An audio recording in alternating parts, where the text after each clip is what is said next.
Jane Eyre, un film d'époque exquis avec une héroïne par Juliana Sver, actrice, écrivaine et productrice culturelle.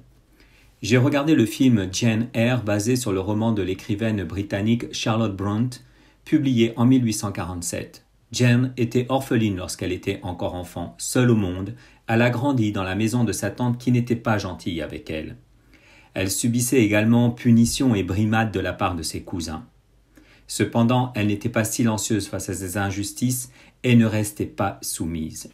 Renvoyée par sa tante dans un internat, le moins cher mais le plus rigoureux, elle risque une nouvelle fois la mort.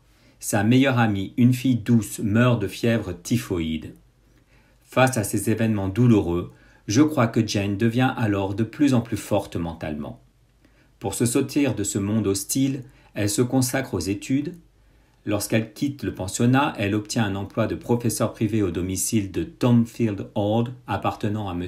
Edward Rochester, où elle passe la journée à enseigner à la petite Adèle. Le point culminant du récit et la fin de l'intrigue se produisent lorsque Jane arrive à la maison qui cache quelques secrets. Le long-métrage, qui se déroule dans la société anglaise du XIXe siècle, est un roman d'apprentissage avec une femme en héroïne. Jane Eyre a compris que pour rester libre dans une société stricte envers les femmes, il fallait contrôler ses émotions, réfléchir avant de parler et être centré.